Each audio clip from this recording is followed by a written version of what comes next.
Hi students, जैसा कि आपने सुना होगा या आपने एग्ज़ाम दिया है, सीए फाइनल जुलाई 21 जो एग्ज़ाम्स है इसके पेपर बहुत ज़्यादा टफ आए हैं, ऐसा आपने सुना होगा।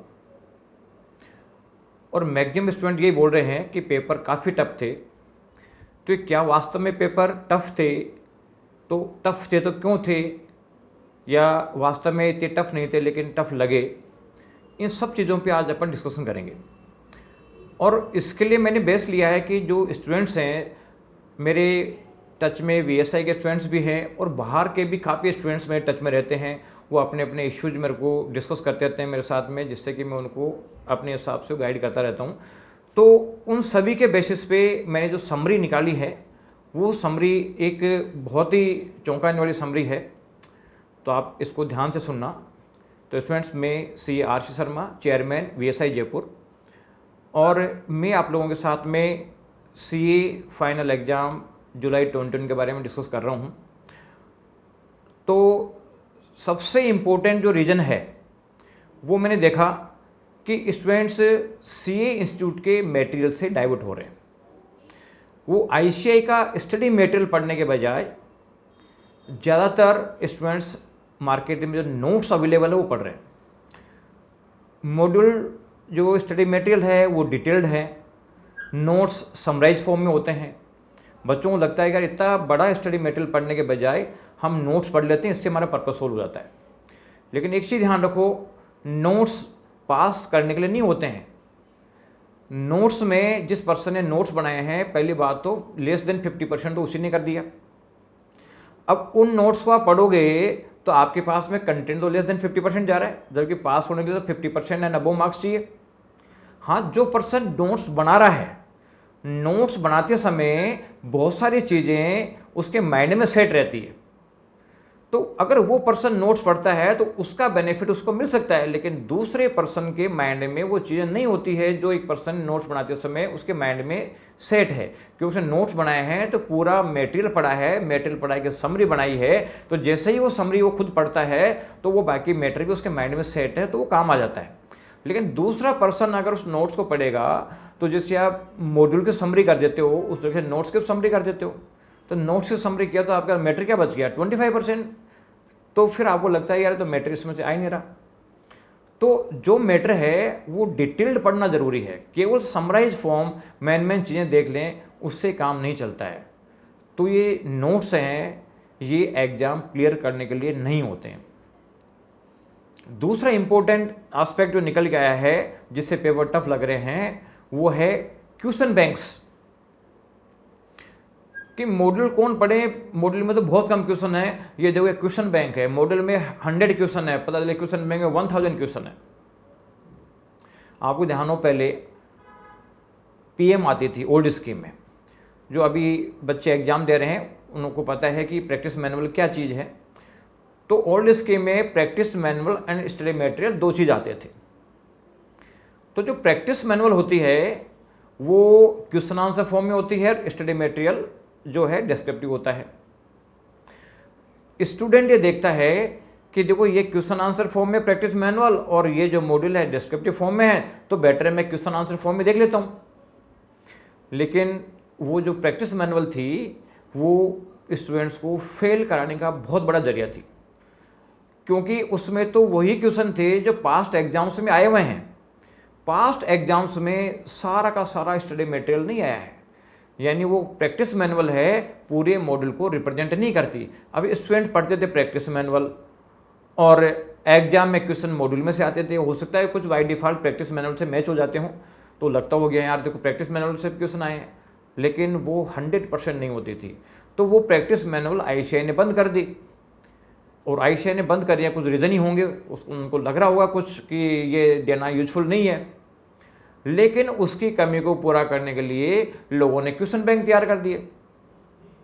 अब क्वेश्चन बैंक में पास्ट एग्जाम से क्वेश्चन इकट्ठे कर लिए, आरटीपी एमटीपी क्वेश्चन इकट्ठे कर लिए, और साहब बीएलओ जी ये हमारा क्वेश्चन बैंक है।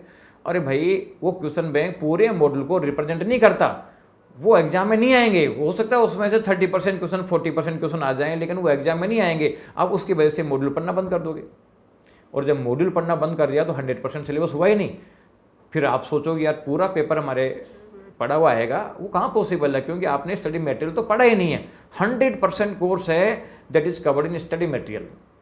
और ये जो अभी के पेपर आए हैं, मैंने देखा है सबको कि स्टडी मटेरियल में से आए हैं, स्टडी मटेरियल के बाहर नहीं गए। जो प्रैक्टिकल क्वेश्चंस हैं, थ्योरेटिकल क्वेश्चन तो पूरा स्टडी मटेरियल में से हैं। जो स्टडी मटेरियल की कंसेप्ट इसकी क्लियर है, वो प्रैक्टिकल क्वेश्चन जो सारे क्वेश्चंस है थ्योरी के, वो आराम से कर लेगा, कोई दिक्कत नहीं उसको। और बच्चों ने जिन्होंने स्टडी मटेरियल पढ़ा है उन्होंने आराम से करे हैं, वो करेंगे सर पेपर टफ कहाँ आ रहा है, पेपर तो बहुत ईजी आया है। लेकिन जिन्होंने स्टडी मटेरियल के बजाय क्वेश्चन बैंक पढ़े हैं, तो क्वेश्चन बैंक से पर्पस सोल्व नहीं होता। जैसे प्रैक्टिकल सब्जेक्ट है, इवन जिसने मॉड्यूल के क्वेश्चन ढंग से कर लिए, वो एग्जाम के किसी भी क्वेश्चन को पूरा करने की पोजीशन में है, चाहे सेम क्वेश्चन आ रहा है, चाहे फिगर चेंज करके आ रहा है, चाहे कंसेप्ट चेंज करके आ रहा है, उसमें कुछ ऐड या लेस करके आ रहा है, वो क्वेश्चन कर देगा। लेकिन स्टूडेंट उस क्वेश्चन को देखने के बजाय क्वेश्चन बैंक देखते हैं। अब क्वेश्चन बैंक में पता चले कि साहब एक कंसेप्ट के 20 क्वेश्चन है, तो अन्य से टाइम वेस्ट हो रहा ना, पर्पज क्या सोल्व हो रहा है, उससे पर्पज सोल्व नहीं हो रहा। जब आईसीआई ने क्वेश्चन बैंक अपना बंद कर दिया, क्योंकि आईसीआई को लग रहा होगा कि इससे फायदा नहीं हो रहा, तो फिर आप दूसरे क्वेश्चन बैंक क्यों पढ़ते हो भाई, जो आपको आईसीआई का अवेलेबल है उसी को पढ़ो ना। तो एक बहुत बड़ा रीजन है क्वेश्चन बैंक। कई बार लगता है कि क्वेश्चन बैंक से कुछ क्वेश्चन आए हैं, अरे भाई कुछ क्वेश्चन आए हैं, वो स्टडी मटेरियल पढ़ लेते तो पूरे आ जाते, कुछ तो आए हैं।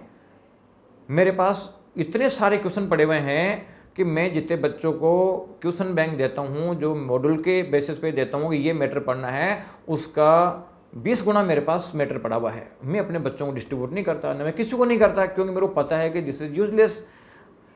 एक सर्टेन लेवल के बाद में एक्स्ट्रा मैटर पढ़ोगे तो बहुत ज़्यादा मेहनत करने के बावजूद थोड़े से मार्क्स इनकेज हो सकते हैं, लेकिन उसके बाद में नुकसान क्या होगा कि जो बेसिक मटेरियल है, जिसके बेसिस पे आप बहुत सारे क्वेश्चन कर सकते थे, पास होने लायक क्वेश्चन कर सकते थे या रैंक लायक क्वेश्चन कर सकते थे, वो क्वेश्चन नहीं कर पाओगे, क्योंकि टाइम तो 24 आवर्स का अवेलेबल है। अब उस समय या तो क्वेश्चन बैंक पढ़ लो या मॉड्यूलर क्वेश्चन सोल्व कर लो। तो जब मॉड्यूलर क्वेश्चन सोल्व नहीं करेंगे तो ये प्रॉब्लम आएगी। तो एक बहुत बड़ा रीजन इसमें जो है क्वेश्चन बैंक है, जो पूरे सिलेबस को कवर नहीं करता, जो पास्ट एग्जाम से आए हुए हैं, तो उससे काम नहीं चलने वाला है। एक तीसरा जो रीजन इंपॉर्टेंट निकल के आया है भी, वो आया है कि स्टूडेंट एग्जाम के समय रिवाइज ही नहीं करता, सिलेबस को रिवाइज ही नहीं करता। और ये कन्फर्म है कि जो सिलेबस आपने पढ़ रखा है उसको एग्जाम के समय रिवाइज नहीं करोगे तो वो किसी भी काम का नहीं है, वो आपको याद ही नहीं आएगा। इसलिए जो है रिवीजन बहुत ज़रूरी है। हम हमारे बच्चों को कहते हैं लास्ट के 6 मंथ में कुछ नहीं पढ़ना। अगर तुम्हारा कोर्स मान लीजिए 60% हुआ है, छोड़ो बाकी कोर्स को, तुम तो केवल 60% को कंट्रोल में रखो तो पास हो जाओगे, और हो जाते हैं बच्चे। लेकिन अगर मान लीजिए आपने रिवीजन ही नहीं किया, तो पर्पस सोल्व नहीं होगा। मैंने बहुत सारे बच्चों से पूछा कि यार तुमने रिवीजन मतलब कम, या मैंने पता करी कि पेपर खराब हुए तो क्या रीजन रहा, कितना रिवाइज किया गया? सर मैंने रिवीजन नहीं किया, वो क्या है मैराथन क्लास चलिए सब्जेक्ट के, तो पूरा सब्जेक्ट रिवाइज करा दिया सर ने, तो उससे हमारा रिवीजन हो गया। अरे भाई मैराथनों से अगर रिवीजन होने लग जाता तो फिर तो करने की आवाज़ सभी देख लेते। जब 2 कंट्रीज के बीच में वार होता है तो उसमें एक एयरफोर्स होती है और दूसरी मिलिट्री होती है। एयरफोर्स बम्बारमेंट करती है, लेकिन जो उस कंट्री का कब्जा लिया जाता है, पोजीशन लिया जाता है, वो मिलिट्री लेती है, क्योंकि वो ग्राउंड पे रहती है। तो युद्ध मिलिट्री से जीते जाते हैं, केवल एयरफोर्स से नहीं जीते जाते हैं। हाँ, जो कंसेप्ट क्लियर है, आपने पहले पढ़ा होगा, किसी टीचर से पढ़ा होगा, या पहले कोई लगा है कि आपको यूट्यूब वीडियो देखना तो वो देख लिया होगा, लेकिन एग्जाम के समय जो आपने स्टडी मटेरियल्स में पढ़ रखा है, निशान लगा रखे हैं, उस चीज़ को रिवाइज करना होता है। बहुत सारे बच्चों ने रिवाइज नहीं किया, वो देखा अरे देख लेंगे इससे काम हो जाएगा, उससे काम नहीं होता भाई। जब तक तुम जो पढ़ी हुई चीज़ें हैं वो मॉड्यूल से रिवाइज नहीं करोगे, जब तक एग्जाम में नहीं आएगा। अगर ऐसे ही मैराथन से रिजल्ट आने लग जाता तो फिर तो करने की क्या बात है, तो बहुत बढ़िया चीज़ थी, इसकी तो होड़ी नहीं है। तो एक बहुत बड़ा जो रीज़न है वो ये है कि बच्चा रिवाइज नहीं कर पाता। एक जो रीज़न है वो है एबीसी एनालिसिस। स्टूडेंट्स बहुत सारे लोग एबीसी एनालिसिस निकालते हैं। एबीसी एनालिसिस निकालना बहुत बढ़िया चीज़ है, बुरा भी नहीं है, लेकिन एबीसी एनालिसिस एक डबल साइडेड सोर्ड, या तो ये क्या है कि बहुत ज़्यादा फायदा करती है या बहुत ज़्यादा नुकसान करती है। तो ये जो एबीसी एनालिसिस है वो जर्नल यूज करने का नहीं होता है, उसमें खुद का भी माइंड एप्लीकेशन होना बहुत ज़रूरी है। जैसे मान लो किसी टीचर ने कोई चैप्टर सी कैटेगरी में डाल दिया, उससे क्वेश्चन भी आता है, लेकिन वो चैप्टर आपको बहुत अच्छा आता है क्योंकि सबके नेचर अलग अलग है। अब मान लो आपने मान लिया कि यार ABC एनालिसिस में सी कैटेगरी को छोड़ देता हूँ, क्वेश्चन आता है, तुम्हारे कोई बात है, और कोई ऐसा चैप्टर डाला हुआ है उस ए कैटेगरी में जो तुम्हारे लिए बहुत मुश्किल है, तो उसका मतलब तुम उसके पीछे पड़ जाओगे और इजी चैप्टर को छोड़ दोगे। तो वहाँ माइंड अप्लाई करना होता है। हम भी कहते हैं कि ABC एनालिसिस अगर करते हो तो जो चैप्टर तुम्हें लग रहा है यार एक कैटेगरी का चैप्टर तुम्हें टफ लग रहा है, तुम्हारे को लग रहा है कि इसके बजाय सी कैटेगरी का चैप्टर ज़्यादा अच्छा है, तो आप रिप्लेस कर दो उसको, इक्वल वेटेज का रिप्लेस कर दोगे, ए को सी में, सी को ए में ट्रांसफर कर दोगे, तो आपका पर्पस सोल्व हो जाएगा। इसीलिए तो होता है पर्सनलाइज गाइडेंस। एक डॉक्टर है, एक मेडिसिन है, वो सभी के लिए अवेलेबल है कि हाँ ये बुखार की मेडिसिन है, ये मलेरिया की मेडिसिन है, ये डायबिटीज़ की मेडिसिन है, तो डॉक्टर की रिक्वायरमेंट कहाँ आ गई? जब ये अवेलेबल है, एडवर्टाइजमेंट होते हैं कि साहब ये मेडिसिन इसके लिए है, तो पेशेंट खा लेता है, क्या डॉक्टर को दिखाता है ना, टाइम लगाता है। क्यों जाता है? क्योंकि उसको उस पर्टिकुलर पर्सन की जो पर्सनलाइज बेसिस कैरेक्टरिस्टिक्स है उसके बेसिस पे दवाई दी जाती है। इसलिए हर बच्चे का इंटरेस्ट अलग होता है, उसके लिए हर चीज़ अलग अलग है। किसी को थ्योरी अच्छी लगती है, किसी को प्रैक्टिकल अच्छा लगता है, किसी को कौन सा चैप्टर अच्छा लगता है, किसी को कौन सा चैप्टर अच्छा लगता है, तो ये उसके बेसिस पे होना ज़रूरी है। हम भी बच्चों को ABC एनालिसिस में एडजस्टमेंट कराते हैं कि ये नहीं तुम्हारे ये काम का ये चैप्टर नहीं, तुम इसको शिफ्ट करके इसको ये कर लो, उसको बोलते हैं पर्सनलाइज ABC, जिसको मॉडिफिकेशन एंड ABC बोलते हैं। ये बहुत ज़रूरी है। केवल दूसरे के बेसिस पे चलना, उससे पर्पस सोल्व नहीं होता, उससे लॉस बहुत ज़्यादा हो जाता। तो कई बार उसको एज इट इज़ फॉलो कर देते हैं बच्चे, तो उससे बहुत बड़ा प्रॉब्लम उससे आ जाता है। इसके अलावा मैंने एक चीज़ देखा, पेपर डिस्कशन। जैसे पेपर खराब आया, वो देखता है यार मैं चेक तो कर लूँ मेरा कितना सही हुआ कितना नहीं हुआ। वो बाहर एग्जाम सेंटर आके दूसरे बच्चों से बात करता है, पता चला कि 10 बच्चों से बात की, 10 ने गलती करी, उसने खुद ने सही किया है। ले उसको लगे यार 10 ने ये किया है, मैंने ये किया है, तो उसका मतलब है कि गलती मेरी है। पता चला कि सही क्वेश्चन आने के बावजूद भी डिप्रेशन में आ गया। नेट पे आके सर्च करता है, देखिए अगर किसी का सोल्यूशन आया गया, अरे भाई सोल्यूशन आया कि नहीं आया यार, तुम्हें क्या मतलब है, जो पेपर होना हो गया ना, उसमें दिमाग नहीं लगाना है, पढ़ो केवल नई चीज़ को, आप अगले पेपर में लग जाओ। तो बहुत सारे बच्चे तो जब ऑडिट का पेपर आया, या पहले FR का भी लेंदी पेपर था, उसके बाद में ऑडिट का पेपर और ज़्यादा टफ आ गया, तो उन्होंने कंपेरिजन करने में रह गए, कई तो डिप्रेशन में हो गए, आगे पढ़ाई नहीं करी उन्होंने।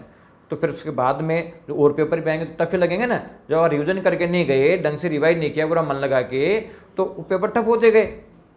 तो ये भी एक बहुत बड़ी समस्या है कि पेपर डिस्कशन नहीं करना चाहिए। और देखो एक इम्पोर्टेंट चीज़ और बताऊँ आपको, कि आप लोगों ने भी ICAI को गालियाँ बहुत दी है कोरोना के चक्कर में कि यार ये है। अब लीगल बेसिस पे कोई कोर्ट में केस करके और जाने का मतलब कोई बुराई नहीं है, क्योंकि आपका राइट है, लेकिन गालियाँ देने का राइट तो नहीं है। अब आप ये देखो, आपको अगर कोई गाली देगा तो आप क्या करोगे? उसको रिवार्ड दोगे ना, कि बहुत अच्छा कर रहे हो, कुछ दे रहे हो, मेरे को ले तो नहीं रहे हो। अरे भाई ICAI के जो काउंसिल मेंबर्स हैं वो भी तो इंसान ही हैं, वो कोई देवता थोड़ी है, भगवान थोड़ी है कि वो न्यूट्रल हो गए कि साहब कोई बात नहीं, देखो बच्चे करें तो करें। तो ये सारा का सारा जो सिस्टम हुआ है वो रिजल्ट देख रहे हो आप। जैसे आप फ्रस्ट्रेट थे, आप ही गालियाँ सुनेंगे, वो फ्रस्ट्रेट हो गए, फ्रस्ट्रेट हो गए, उनको ये तो कहना था कि पेपर ठीक बनाना है बस, अच्छा तो बन गया पेपर। तो आप खुद सोचो कि आप अगर किसी को गालियाँ दोगे तो वो आपको रिवार्ड थोड़ी देगा, तो वो ICAI के मेंबर हैं।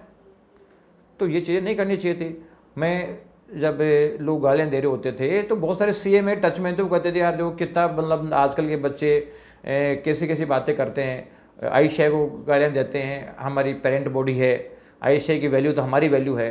तो बताओ जब ये नॉर्मल CA इस चीज़ को सोच रहे हैं, तो जो काउंसिल मेंबर जिनको आप लोग गालियाँ देते थे तो वो नहीं सोचेंगे क्या? तो एक बहुत बड़ा रोल इसका भी है, क्योंकि जिस तरीके से कोरोना में आप फ्रस्ट्रेट थे, तो ICAI मेंबर्स की तो इनकम का लॉस हुआ होता, बेचारों को सबका काम अटका हुआ था, तो वो फ्रस्ट्रेट होंगे। तो ये भी एक बहुत बड़ा रीज़न है जो आप लोगों को कंसिडर करना चाहिए कि आगे से ध्यान रहे। तो देखो ये जो चीज़ें मेरे निकल के आई है कि ये एक रीजन्स है जो एक बहुत बड़ा प्रॉब्लम क्रिएट कर रहा है रिजल्ट में, पेपर टफ में। अब देखो एक चीज़ और इंटरेस्टिंग फैक्ट बताऊं मैं आपको कि जो पेपर जिस तरीके के CA फाइनल में टफ आए, अब आप कहोगे इंटर में तो नहीं आए, इंटर में तो टफ नहीं आए, फाइनल में क्यों टफ आए? तो देखो, इंटर और फाइनल में डिफरेंस ये रहा कि जब इंटर है, सीए इंटर का क्लासें, सीए इंटर बच्चा कर रहा होता है, उस समय वो इतना ज़्यादा ओपन नहीं होता है, वो सोशल मीडिया का बहुत ज़्यादा यूज़ नहीं करता है, वो इतना ग्लोबलाइज पोजीशन में नहीं पहुँच जाता है, तो उसका सर्कल बहुत कम होता है, क्योंकि ट्रेनिंग में स्टार्ट नहीं होते ना, उसका सर्कल बहुत कम होता है। तो बेचारा जो मॉड्यूल दे रखे होते हैं आईसीआई के, उसी को पढ़ता है। और ज़्यादातर बच्चे फेस टू फेस पढ़ते हैं, तो फेस टू फेस में कोचिंग्स अपना मॉड्यूल पढ़ाती है, आईसीआई का मॉड्यूल पढ़ाती है, तो वो बच्चा मॉड्यूल पढ़ लेता है और वो उसी मैटर पे रहता है। उसको मार्केट से बहुत सारे ऑप्शन नहीं मिलते कि साहब यहाँ से प्रसाद मिल रहा है, यहाँ से प्रसाद मिल रहा है, सब प्रसाद खा लो, पता चलेगी बदहजमी हो गई। तो वो ऐसा नहीं करता, तो वो बच्चा टू द पॉइंट मॉड्यूल पढ़ता है, और मॉड्यूल पढ़ता है तो पर्पसफुल हो गया। ये जो ग्लोबलाइजेशन है, बहुत लोगों से मिलना जुलना काम है, सीए फाइनल में होता है। जैसे बच्चा ट्रेनिंग में जाता है, उसको दूसरा रंग चढ़ जाता है कि यार मैं तो मतलब अब सीए बनने वाला हूँ, बस हो गया काम मेरा, तो क्या है, एक स्टेप तो बचा है। और वो बहुत ज़्यादा ग्लोबलाइज हो जाता है, वो दूसरों की बातों पे ज़्यादा ध्यान देता है, खुद का माइंड कम अप्लाई करता है, जबकि खुद का माइंड अप्लाई करना बहुत ज़रूरी है। जो दूसरों से मिलना जुलना, दूसरों के जो विचार एक्सचेंज करना, ये बहुत अच्छी बात है, लेकिन आपको ध्यान है कि इससे बहुत बड़ा नुकसान भी होता है। कोरोना चाइना में हुआ था, अगर ग्लोबलाइजेशन नहीं होता, लोग एक दूसरी जगह नहीं जाते होते, तो चाइना में रह जाता, पूरे वर्ल्ड को थोड़ी परेशान करता। लेकिन एक प्रॉब्लम से पूरा वर्ल्ड लॉक हो गया। तो क्योंकि अगर एक वायरस पूरे वर्ल्ड को बंद कर सकता है, लॉकडाउन में डाल सकता है, टेंशन में डाल सकता है, पूरी इकोनॉमी ख़त्म कर सकता है, तो ये जो सोशल मीडिया है, इस सोशल मीडिया में जब भी कोई मैटर नेट पे डलता है, कोई ग्रुप में डालता है, कोई टेलीग्राम में डालता है, कोई व्हाट्सएप पे डालता है, कोई यूट्यूब पे डालते हैं, तो वो जो चीज़ें हैं, एक पर्सन की चीज़ सारी जगह स्प्रेड होती है, और वो देखते हैं कि यार ये प्रसाद बन रहा है, फटाफट जा के मैं ले लेता हूँ। और पता चलता है कि जो बेसिक मैटर पढ़ना चाहिए था उसको तो पढ़ा नहीं, दूसरे मैटर पढ़ने लगे। तो या उनको इन चीज़ों को अवॉइड करना पड़ेगा। तो इंटर वाले बच्चे हैं, बेचारे इतने ग्लोबलाइज नहीं होते हैं, तो इसलिए उनका वायरस का असर उन पर ज़्यादा नहीं होता है, लेकिन सीए फाइनल में हो जाता है। बहुत सारे बच्चे हैं जो सीए इंटर तक तो मोबाइल नहीं होते उनके पास, जैसे वो इंटर क्लियर करते हैं तो पेरेंट्स से कहते हैं कि साहब मोबाइल दे रहा हो हमारे को, तो मोबाइल आ जाता है, सोशल मीडिया में कनेक्ट हो जाता है, और एक वायरस सभी को लग जाता है, और एक वायरस सभी को लगा और काम लग जाता है। तो ये बहुत बड़ा प्रॉब्लम है। तो अब देखो, यहाँ जो पेपर है ये तो आने वाले टाइम में ऐसे ही आने वाले हैं। तो अब आप लोगों को क्या करना चाहिए? तो मैं आप लोगों को ये एडवाइस देना चाहता हूँ कि एक तो दूसरों के नोट्स किसी के मत पढ़ो। अगर नोट्स पढ़ने हैं आप खुद बनाओ, लेकिन खुद के बनाने के लिए इतना टाइम नहीं होता है, इसलिए बेटर है कि नोट्स को छोड़ो, आप मॉड्यूल से पढ़ो, मॉड्यूल को अंडरलाइन करके रखो। दूसरा, क्वेश्चन बैंक नहीं देखना होता है। सिंपल सी बात है कि जितने क्वेश्चन है अवेलेबल उतने से काम चलाना है, उसी को ढंग से कंसेप्चुअल क्लैरिटी करते हुए उनको कंसेप्ट क्लियर करो कि यार कैसे कैसे हो रहा है। तो कोई भी क्वेश्चन आ गया तो आप पढ़ने की पोजीशन में आ जाओगे। कम पढ़ो, लेकिन पढ़ो उसको कंसेप्चुअली पढ़ो, जब तो आपका पर्पस सोल्व हो जाएगा। तीसरा, ये मैराथन वगैरह में टाइम नहीं लगाना, आपको खुद पढ़ो, रिवाइज करके चलो, यार मेरे को इतने टाइम में ये चैप्टर रिवाइज करना, उसका रिविजन में ध्यान दो। देखो ऐसा है, किसी भी चीज़ से कोई फ़ायदा नहीं मिलता है, जो आप खुद की मेहनत है ना उसका फ़ायदा मिलता है। इसलिए हम कहते हैं कि क्लासेस का रोल बहुत कम होता है, मेन रोल होता है गाइडेंस का। तो ये बहुत ज़रूरी है, आप लोग खुद पढ़ो, खुद को ही पढ़ना पड़ेगा, खुद का पढ़ना बहुत ज़रूरी है, अदरवाइज़ कोई पर्पस सोल्व नहीं होगा। एक जो ABC एनालिसिस अगर किसी काम में लेना है तो उसको आप मॉडिफाइड अपने हिसाब से एडजस्ट करो। आपको लगता है यार कोई सी में कैटेगरी में चैप्टर दे रखा है, लेकिन ये मेरे को ज़्यादा अच्छा आता है, तो बेटर है कि उसको ए का हटा के सी को ले लो, बस सच उसका कुछ वेट होना चाहिए। और लास्ट, आईसीआई को गलने देना बंद करो, नहीं तो बहुत ज़्यादा प्रॉब्लम आ सकती है। तो ये चीज़ें आपको करनी पड़ेगी बच्चों, करनी पड़ेगी। मैं बहुत दिनों से इस फील्ड में हूँ, मेरे को पता है कि क्या क्या होता है क्या क्या नहीं होता। आपको इतना आइडिया नहीं है, आप तो क्या है कि जो लोग कहते हैं उनके बैकग्राउंड में आ जाते हो कि हाँ ये हो रहा है, ऐसा नहीं है। आपको रिजल्ट लाना है तो रिजल्ट की तरीके से चलना पड़ेगा, आईसीआई के मैटर पे फेथ करना पड़ेगा, आपको अननेसेसरी चीज़ों से, डाइवर्जन से बचना पड़ेगा, तो आप रिजल्ट ला सकते हो। और आप में कैपेबिलिटी है, आप में कैपेबिलिटी है, लेकिन आप अपना खुद का माइंड अप्लाई करो। खुद का माइंड अप्लाई करोगे तो बहुत ज़्यादा फायदा मिलेगा आपको। आप एक बार अप्लाई करके देखो, इसका फ़ायदा बहुत ज़्यादा मिलेगा। हाँ, अगर कोई बच्चा CA फाइनल में अटका हुआ है, बहुत ज़्यादा प्रॉब्लम है कि यार मेरे हो गया कि नहीं हुआ, डिप्रेशन में आ रहा है, तो मेरे पास आओ, मैं कराता हूँ उसको CA, मेरे साहब चलो और देखो CA नहीं बनते क्या। ऐसे बच्चे जो 7-7, 8-8 अटैम्प्ट क्लियर नहीं करे और एक पहले अटैम्प्ट में मेरे पास आने के बाद हो गए, तो ये सब तरीके होते हैं आप। और ये काम आपसे करवाएंगे हम, ऐसा नहीं कि हम करेंगे, पढ़ना आपको ही है, मेहनत आपको ही करना है, तो इस तरीके से चलना पड़ेगा आपको। फिर देखो रिजल्ट नहीं आता है क्या, रिजल्ट आएगा ही आएगा। तो आप जिसका पेपर ठीक हो गया है वो एंजॉय करें, जिसका पेपर अभी ठीक नहीं हुआ है तो बेटर है कि वो अपनी स्टडी स्टार्ट कर दें, क्योंकि जब रिजल्ट आएगा, रिजल्ट आने में और अभी में बहुत सारा टाइम बाकी है, पता चलेगा उसके बाद में 2 महीने का टाइम बचेगा और 2 महीने में आप कुछ नहीं कर पाओगे। तो स्टूडेंट, और भी आपको यूजफुल इन्फॉर्मेशन मिलती रहेगी, आप हमारे यूट्यूब चैनल को सब्सक्राइब करें और साथ में बेल आइकन दबाएं, जिससे कि आपको नोटिफिकेशन मिलता रहे। और जो इम्पोर्टेंट हमारे क्वेश्चन पेपर हैं, मॉक टेस्ट पेपर, उसके आंसर शीट वगैरह सब हमारे टेलीग्राम चैनल पे मिलेगी। तो जो डिस्क्रिप्टिव बॉक्स में टेलीग्राम चैनल है उसको आप ज्वाइन करें, तो उससे आपको बेनिफिट मिलेगा। अब दूसरा कि ABC एनालिसिस हमने दिया था और उसमें से कैसे कैसे क्वेश्चन आए, मैं एक एक आपको बताऊंगा कि किस किस में कितनी कितनी एक्यूरेसी भी ऐसा एक ही है, फिर आपको पता चलेगा। आप जो हमने ABC एनालिसिस दिया था उसकी सीट भी हमारे टेलीग्राम चैनल पे उस डेस्क पे भी डेट को अवेलेबल है, और उसमें कैसे कैसे क्वेश्चन आए वो मैं बताऊंगा। फिर देखना ABC एनालिसिस क्या होता है और कितने साइंटिफिक तरीके से भी ऐसे ही तैयार करती है। ये सारी चीज़ें आपको हमारे टेलीग्राम चैनल पर मिलेगी, तो आप वहाँ ज्वाइन कर लें, जिससे कि आपको बेनिफिट होता रहे। Thank you, best of luck for your result.